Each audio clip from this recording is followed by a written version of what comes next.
فرض نماز کے بعد اجتماعی دعا نبی صلی اللہ علیہ وسلم سے کہیں بھی ثابت نہیں ہے، کوئی ضعیف حدیث بھی نہیں ملتی اس کے بارے میں. اسی وجہ سے فقہ کی کتابوں میں بھی اس کا تذکرہ نہیں ہے. یہ بر صغیر میں ایک چیز رائج ہو گئی ہے، تو اب جو چیز رائج ہو جائے اس کو ایک دم سے چھوڑنے میں فتنہ ہوتا ہے، تو اس لیے اس کو آرام آرام سے تمیز سے آہستہ آہستہ چھوڑنا چاہیے. جیسے میں نے اپنی مسجد میں پہلے اجتماعی دعا ہلکی پھلکی کرائی کچھ مہینے، پھر پہلے میں نے آہستہ شروع کی تو لوگ دیکھتے تھے یہ زور سے دعا کیوں نہیں مانگتے، تو ہم نے کہا پہلے سائلنٹ پہ آنے دو لوگوں کو. اجتماعی کراتا تھا لیکن آہستہ. پھر جب لوگ اس کے عادی ہو گئے اور اس کے بعد پھر میں نے اجتماعی بھی چھوڑ دی، اخپل طریقے سے مانگ رہا ہوں، یعنی ہاتھ اٹھاتا ہوں مگر نیت اجتماع کی نہیں ہوتی، اپنی پبلک اپنی مانگ رہی ہوتے ہیں، اپنی مانگ رہے ہوتے ہیں. جب یہاں اس کے لوگ عادی ہو گئے پھر اچھا پہلے تو یہ بتاتا تھا ہاتھ اٹھاتے ہوئے نا اللہم انت السلام یوں پڑھتا تھا، نیت ہوتی تھی اپنی. پھر جب لوگ اس کے عادی ہو گئے تو پھر ہاتھ اٹھاتے ہوئے پبلک کو پتہ ہی نہیں چلتا، اب ہاتھ گراتے ہوئے بھی پتہ نہیں چلتا. تو شروع میں لوگ کنفیوز ہے، یار امام صاحب دعا ختم کرتے تھے پتہ ہی نہیں چل رہا ہوتا، کوئی نہ مس کال آتی ہے نہ کوئی آواز آتی ہے. تو کچھ لوگوں نے اعتراض کیا، کچھ مڑ مڑ کے دیکھ رہے ہوتے تھے ہاتھ گرائے کہ نہیں گرائے ہیں.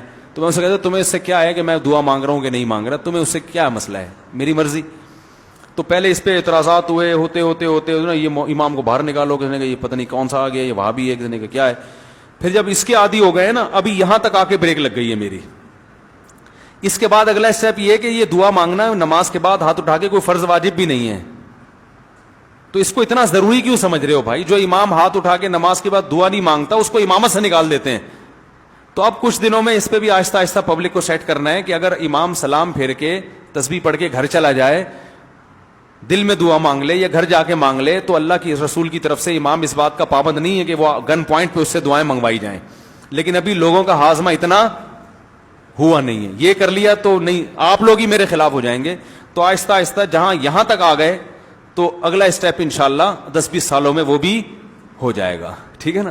تو ایک دم فتنہ نہیں کھڑا کر دینا چاہیے، تمیز سے. ہر کام جب تمیز سے ہوتا ہے، لوگ کہتے ہیں نا کوئی اونچی آواز میں بات کرو گے، تمیز سے بات کرو کہتے ہیں نا، تو یہ کام بھی انشاءاللہ ہم تھوڑی تھوڑی تمیز سے یہاں تک پہنچ گئے. یہ بھی بڑی بات ہے، یہاں تک ہماری مساجد میں اس اسٹیج تک پہنچنا بھی آسان کام نہیں ہے. اب دیکھیں جمعے میں دعا شارٹ ہے نا، آج جمعے کے بعد دعا مانگی میں نے نہیں ہے نا، پبلک کو پتہ بھی نہیں چلا، آپ لوگوں کو بھی پتہ چلے گا، چلے جائیں گے گھر. ٹھیک ہے، کوئی جمعے کے بعد تو اجتماعی دعائیں مانگی جاتی ہیں، کوئی ضروری تھوڑی ہیں.